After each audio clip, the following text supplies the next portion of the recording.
The envelope was sitting on her desk when she got back from lunch, and Laurel knew before she even touched it that it wasn't good news. It wasn't the kind of envelope you got for promotions. It was too thin, too white. Her name typed on the front in the company font. She'd spent 3 years staring at every morning. Laurel Voss, except it wasn't her name anymore, was it? Because the business cards downstairs already said Kinsley Voss. Same last name, different daughter. She sat down slowly, the way you sit when your legs stop cooperating. The office was quiet at that hour. Most of the floor had gone to get sandwiches, and the light through the windows was doing that thing it did in November, going flat and grey before it was even 3 o'clock. She picked up the envelope, set it down again, picked it up, effective immediately. That was the part she kept reading, not the rest of it, the part about restructuring, the part about severance, the part about returning her keycard by end of business. Just those 2 words, effective immediately, like she was a policy, like 6 years of her life could be folded into a sentence. Kinsley had been at the company for 4 months. Laurel sat at the desk that was no longer her desk and thought about the night her father had brought Kinsley home for the first time. She'd been 11. Kinsley had been 8. She'd had pigtails and a stuffed rabbit, and she'd cried all the way through dinner. And Laurel's mother had said, "Be kind. She's been through something terrible." So Laurel had been kind. She'd shared her room. She'd helped with homework. She'd shown Kinsley which teachers were strict, and which ones you could sweet-talk, and which bathroom on the 3rd floor was always empty during 4th period. She'd introduced her to the company. That part was hardest to swallow. Laurel had pulled strings to get Kinsley an interview, had vouched for her personally, had sat across from Gerald Harmon, their CFO, a man who communicated primarily through raised eyebrows, and said she's sharp, give her a chance. She was sharp, it turned out. Sharp enough to go around Laurel entirely, straight to the board, with a proposal Laurel had been quietly building for 2 years. Not the same proposal, close enough to matter. Close enough to land Kinsley the VP slot Laurel had been 3 months from taking. Close enough to make Laurel feel, sitting there with her thin white envelope, like a complete and total fool. She didn't cry. She'd cried twice in her adult life, once when her mother died, and once when she was 19 and her car broke down on the interstate at midnight in January. And she wasn't going to add being replaced by her sister to that list. She picked up her coffee mug, the one that said "World's Okayest Accountant" that her work friend Penny had given her as a joke, and she put it in her bag. She took the framed photo of her cat. She took her good pens, the ones she'd bought herself because the company pens smeared. She left everything else. The elevator down was the longest elevator ride of her life. 31 seconds. She counted. She handed in her keycard. The security guy, Daryl. She'd talked to Daryl almost every morning for 6 years, had asked about his daughter's soccer games, had brought him coffee twice when the break room machine was broken. Daryl couldn't quite meet her eyes. That was the moment she felt it. Not the job. Not even Kinsley. Just the way Daryl looked at the middle distance and said, "Take care, Miss Voss," and she understood in a complete and physical way that this place had never been hers. She'd borrowed a seat at a table that belonged to other people, and now they'd decided they needed it back. She walked out into the grey November afternoon. She stood on the sidewalk for probably 2 full minutes. People went around her. Someone's coffee cup brushed her elbow. A cab honked at another cab. The city continued completely without her input, which honestly felt about right. She thought about calling her father. She thought about calling Penny. She thought about going home to her apartment, which was a 30-minute subway ride, and a studio she could afford because she'd been careful, because she'd done everything right, because she'd built a life on the assumption that being careful and doing things right meant something. She went to a bar instead, not a bar she'd been to before. She didn't want somewhere familiar, somewhere she might run into someone who'd ask how work was going. She walked 2 blocks east, then 1 block north, then turned because the light was wrong, and ended up somewhere called Garnet. Dark wood, low lights, the kind of place where the bar itself was the point, not the people at it. She liked it immediately. She ordered whiskey, Not her usual drink. She was not in her usual circumstances. The bartender, young guy, beard, the slightly too calm energy of someone who'd heard everything, poured without asking questions. She appreciated that. She was not in a what brings you out tonight kind of mood. She drank the first one, ordered a second, opened the calculator on her phone, because she was an accountant, and apparently she couldn't turn that off even in crisis, and started actually running the numbers. Severance was 8 weeks. Rent was due in 3. She had savings. She'd always had savings. That was the thing about being careful. But savings in New York were a countdown clock, not a cushion. 8 weeks to find something equivalent. 8 weeks before the math started going the wrong direction. She ordered a third whiskey and accepted that maybe she was going to feel this tonight. She didn't notice the man sit down next to her. That was the truth of it. She didn't notice him at all. She was looking at her phone, running a revised calculation that accounted for the possibility of temp work, when she became aware that the atmosphere at the bar had shifted in a way she couldn't immediately name. Like when the temperature drops before a storm. You don't see the storm, you just feel the air change. She looked up. He was not looking at her.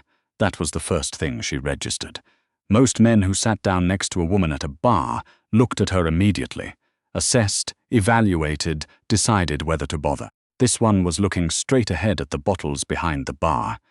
His hands folded on the polished wood, and he had the quality of a person who didn't need to look at you to know exactly where you were.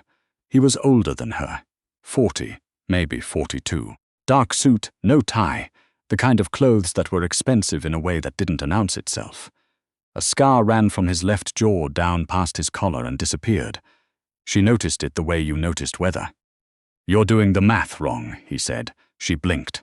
"Excuse me?" "The math." He nodded toward her phone, still without looking at her. "You're calculating 8 weeks of severance against fixed costs, but you haven't factored the tax withholding on the payout. You'll net closer to 6.5. She looked at her phone. She looked at him. "That's..." She stopped. Ran it again. "How did you even see that from there? I didn't have to." He finally turned, and his eyes were a shade of grey-green she didn't have a name for, and they were completely calm in a way that felt less like peace and more like a decision. "You've been sitting here for 40 minutes, doing arithmetic on a calculator app. The only reason a person does that is if they're counting something they're afraid to count. That's a lot of inference from someone who just sat down. I've been here longer than you have." She looked around. There were other seats. Many other seats. She decided not to say that. "Why are you talking to me? Because you're the only person at this bar who's treating math like it can save them." He picked up his glass, something dark, no ice, and looked back at the bottles. "It can't, by the way." "Not tonight. Deep," she said. "Very helpful. Thank you." The corner of his mouth moved, not quite a smile. Something more restrained. "I'm not trying to be helpful. Then what are you trying to be?" He considered that genuinely, like it was a question worth taking seriously. Accurate. She didn't know what to do with that. She drank her whiskey. He drank his. The bar noise continued around them, low and amber-colored, and she thought she should probably go home and instead stayed exactly where she was. "I got fired today," she said, not sure why she was saying it to him specifically, except that he seemed like someone who wouldn't react with pity. "My sister replaced me. Not my actual sister, my adopted sister, but we grew up in the same house. I introduced her to the company. I literally walked her through the door." He was quiet for a moment. "And you're surprised? She started to say, "Of course I'm surprised," and then stopped, because she thought about it, actually thought about it for the first time since she'd sat down, and something cold settled in her chest. "I don't know. Maybe not. Maybe that's worse. Betrayal you don't see coming is shock," he said. "Betrayal you saw coming and chose not to look at." "That one stays." She stared at him. "Who are you?" He put a card on the bar. "Simple, matte black, just a name and a number. Corbin Hale." "Hale," she said. "Yes, as in." She stopped. Something was pulling at the edge of her memory. Some piece of the city's ambient gossip. The things you heard in certain conversations when certain people thought you weren't paying close attention. Hale. She'd heard that name. in a context that had made whoever was saying it lower their voice slightly. Corbin Hale. Still yes. She looked at the card. She looked at him. Something in her, some sensible, well-calibrated part of her that had been making careful decisions for 31 years, said put the card down and pay your tab and go home. What do you do? She asked. I manage assets. What kind of assets? The kind other people don't want to be seen managing. He said it simply, like he was describing weather. I also manage debts. Which is not always the same thing. That's not an answer. It's an honest answer. She turned the card over. Nothing on the back. Why did you give me this? Because you're an accountant who's been let go of a company that doesn't deserve your precision, he said. And I have a position that requires precision. If you're interested, I just met you. You did, at a bar, also accurate. This is, she laughed, short and involuntary, the kind of laugh that came out of the exhausted place past drama. This is insane. You understand that? Probably. He finished his drink, set the glass down with a quiet finality. The offer is real regardless, call or don't. Either way, 6.5 weeks will pass faster than you expect. He stood up. Left money on the bar, cash, exact, no card. Mr. Hale, she said before she'd decided to. He paused. What kind of work exactly? He looked at her for a long moment, with those calm, unreadable eyes. Books, he said. The ones that have to balance perfectly.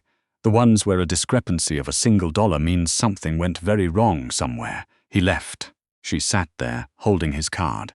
The bartender came by, looked at the card, looked at her, and chose not to say anything. Wise man. She went home, she fed her cat.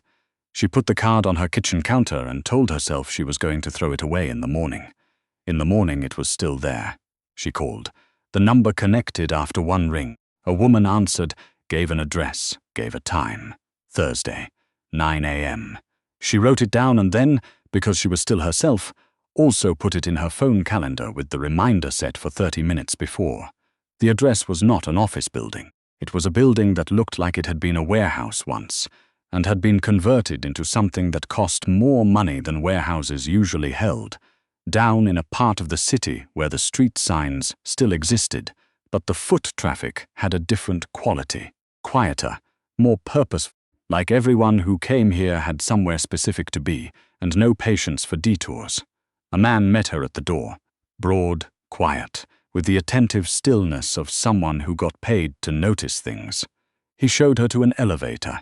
The elevator opened into a space that was the opposite of what she'd expected. She'd expected dark leather and bad intentions. She got floor-to-ceiling windows and 4 screens running live financial data and bookshelves that actually had books on them, which somehow she found more unsettling than anything else. Corbin Hale was at his desk. He looked up when she came in and something shifted in his expression. Not surprise, more like confirmation, like he'd set his expectations for whether she'd show up and he'd been right. You came, he said. I had nothing else scheduled. Sit down. She sat. The chair was good. Of course it was. The position, he said, without preamble, is chief of accounts for a set of holdings that are not, in their totality, structured in a way that would appeal to the SEC. You understand what that means? Yes. And you're still sitting there. You said the books have to balance perfectly. That's actually what I'm best at. She met his eyes. I'm not making a moral judgment. I'm making a professional assessment. What does it pay? He told her. She kept her face very still. Monthly or annually? Monthly. She thought about the studio apartment, the 8 6.5 wigs of severance, the way Darryl had looked at the middle distance. What are the terms? Standard confidentiality, non-disclosure. You work for the structure, not any individual entity within it, which means your loyalty is to accuracy rather than any person. He paused. Including me. You'd give me that kind of independence. I'm not giving you anything. I'm describing a requirement. If the books don't balance, I need to know before anyone else does. That means I need someone who isn't compromised by wanting to protect me specifically. He leaned back. You understand why that's hard to find. She understood. She also understood what he was actually telling her, that he'd seen something in 40 minutes at a bar that had made him confident in her judgment over people he presumably already had access to. That was either very flattering or very alarming, and she didn't have enough information yet to know which. 2 conditions, she said. His eyebrows moved, barely. Go ahead. I have full access to every ledger under this structure. No selective disclosure. If I'm balancing books, I'm balancing all of them, agreed, and if I find something wrong, not a judgment call, an actual discrepancy, I report to you first, but I report. I don't bury it. He was quiet for a moment. The financial screens hummed faintly. I haven't had someone ask me for that condition before, he said. That's probably been a problem. The corner of his mouth moved again, same as the bar. Thursday through Saturday, 10 to 6. You'll have your own access codes by end of day. He stood, extended his hand. Welcome to the structure, Laurel. It was the first time he'd used her name. She didn't know why it landed the way it did. She shook his hand. His grip was the same as the rest of him. Measured, precise, nothing wasted. She started Thursday. The books were a labyrinth. Not messy. Clean, methodically organized. Clearly built by someone who understood numbers, but layered in a way that took her a week to fully map. Holdings inside holdings. Shell structures that were themselves shells. Money that moved in patterns she recognized as deliberate, designed to look incidental. She'd worked in corporate finance long enough to know that this level of architecture wasn't built to hide loss. It was built to protect assets that had real value from people who wanted to get to them. She didn't ask what the assets were. Not yet. She mapped. She categorized. She built a ledger inside the ledger, her own running total, cross-referenced against the existing files, looking for the thing Hale had described. A single dollar in the wrong place. She found it on day 11. Not a dollar. 43,000, distributed across 6 sub-accounts over 14 months, in amounts small enough to pass a casual audit and large enough to matter. She sat with it for a long time. Then she printed her documentation, walked down the hall, knocked on Hale's office door. He was on the phone. He looked up, read something in her face, said, "I'll call you back," and hung up. She put the folder on his desk. He opened it. He was quiet for a long time. The financial screens continued their low background hum. "My operations manager," he said finally. "Corvin Reed. Based on the timing and the account structure, yes. He's been careful. Not careful enough. No." He closed the folder. "How long have you known?" "About 40 minutes. I wanted to be sure before I came to you." He looked at her then. Really looked. In a way that was different from the bar, different from the interview. In a way that made her suddenly aware that she was sitting across from someone who had arrived at his position in life through decisions she'd probably rather not know the details of. "You could have buried this. I told you I wouldn't. People tell me things. And then they don't do them. I know." She held his gaze. "I did." He stood, walked to the window. The city spread out behind him, mid-afternoon and flat with November light. "Reed has been with me for 9 years. I know. I read his file. You read everyone's file. I read every file I have access to. You said full access. I took you literally." He turned back from the window, and the look on his face was something she didn't entirely have a framework for. It wasn't anger. It wasn't even surprise. It was the expression of a man recalibrating. "I need to handle this," he said. "Not today. I need to verify some things on my end. The documentation is complete. If you want to verify against my methodology, everything's is in the folder. I don't doubt your methodology." "Then what are you doing exactly?" He looked at her for a long moment, deciding what I'm going to do with the information. "That's your business." I reported it. "That was my condition." "Yes." He picked up the folder. It was. He set it back down. "Go back to work, Laurel." She went back to work. Reed was gone by Friday. She didn't ask how. She didn't need to. The structure's personnel files updated automatically, and his access codes stopped working at some point between Thursday night and Friday morning, and the particular quality of quiet that settled over the floor told her what she needed to know. She filed it away. She kept balancing. What she didn't expect was the lunch. It was week 3. She'd been eating at her desk, which was her usual habit, working through the mid-afternoon hours that were always her best thinking time. Her door, she had a door now, she'd been given an actual office, opened, and Hale stood in it with 2 containers from somewhere that smelled like it didn't have a sign out front. "Eat," he said. "I'm working. You've been working for 6 hours without stopping." He came in, put 1 container in front of her. "Eat." She looked at the container, looked at him. Is this a management technique? It's lunch. He sat down across from her, not at the desk. There was a small table by the window she'd been using as overflow for documents. He moved the documents, set down his own container. She was too hungry to argue with that level of confidence. They ate. It was absurdly good. Some kind of braised, short rib situation that she was going to have to ask about later. The city was doing its midday thing outside, grey and busy and completely indifferent. "Reed's been dealt with," he said, thus. "I figured. You're not going to ask." "No."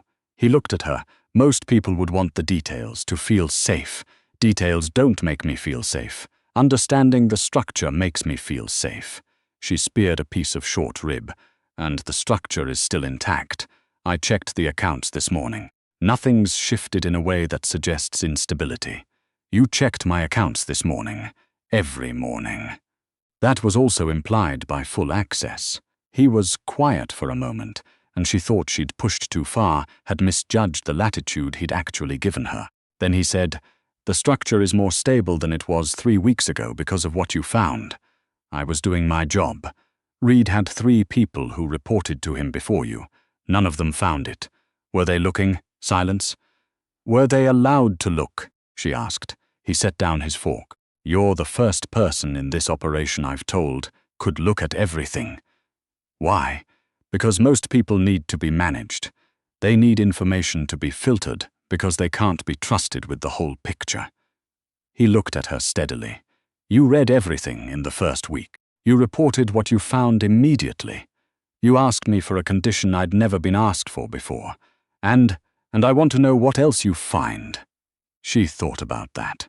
"You're describing a job with a lot of exposure for me. Yes, in an operation that doesn't exactly have HR protocol.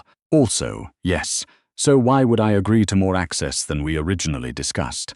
He was quiet for a long moment. Outside, a siren went by, looped away, was gone. "Because you're running your own numbers, Laurel. I've seen you do it. You've been calculating your position here since you walked in the door. What's the risk? What's the floor? What's the exit if you need one?" He leaned forward slightly. "What does your math tell you?" She thought about Kinsley, about the thin white envelope, about the way Darryl had looked at the middle distance, and she'd understood something true about how little space she'd actually occupied in the places she'd tried to build a life. She thought about Hale giving her full access on day 1 and not taking it back when she used it. "It tells me that the person who's the most dangerous to me is the person who decides I know too much," she said, "which means the safest position is the one where knowing too much is why I'm useful." He looked at her for a long moment. "That's the most accurate assessment I've heard anyone make of this organization. I know. You're also the only person who's made it out loud to my face. I'm aware." He picked up his fork again. They ate. The November light came through the window at its flat, honest angle, and she thought that this was genuinely the strangest situation she had ever been in, and also that the short rib was excellent, and also that she was not, for the first time since she'd walked out of her old office with her good pens and her coffee mug, tired. Not the bone-tired, the 6 years of careful and it didn't matter tired. Something different. She expanded her access. On Monday, the following 2 months were the strangest education of her life. The structure was bigger than she'd initially mapped, deeper, more lateral, touching industries she hadn't expected. She found a second discrepancy in November, smaller than the first, in a supply chain subsidiary she'd only gotten to because she'd been thorough. She reported it. Hale had it addressed within 48 hours, and this time when he told her it was handled, he told her how. Not the details she'd said she didn't want, the logic of it, the structural response. He talked to her differently than he talked to other people. She noticed that. The others got instructions. She got reasoning. She was not entirely sure what to do with that. The night the Alderton situation happened, she was still in the office at 9 p.m. Not because she'd been asked to stay. She'd just been in the middle of something and lost track of time, which was a bad habit she'd had since college. And she heard voices in the hallway that had a different quality from the usual end-of-day sounds. Too low, too deliberate. She opened her door. Hale was in the hall with two men she'd seen before, members of whatever actual apparatus kept the operation physically functional, which she'd deliberately not asked questions about. The men had the energy of a situation that was either already resolved or about to be. Hale was still in his suit, no jacket, shirt sleeves rolled. There was something on his left forearm she'd glimpsed before, a raised line of scar tissue that she'd never directly acknowledged. He looked up when her door opened. "You're still here," he said. "I was finishing the Meridian account." She looked at the two men. They looked at her with the particular neutrality of people deciding whether she was relevant to the situation. "Is everything okay?" "A client got impatient," Hale said. "It's been addressed." She read his face, which she'd gotten somewhat better at over 2 months. "Were you hurt?" Something shifted in the hallway. The two men exchanged a glance she wasn't supposed to see. "No," Hale said. "Okay." She looked at his forearm, at the place where the sleeve had slid up slightly and she could see a new mark, red at the edges. That wasn't the old scar. "You should have that looked at."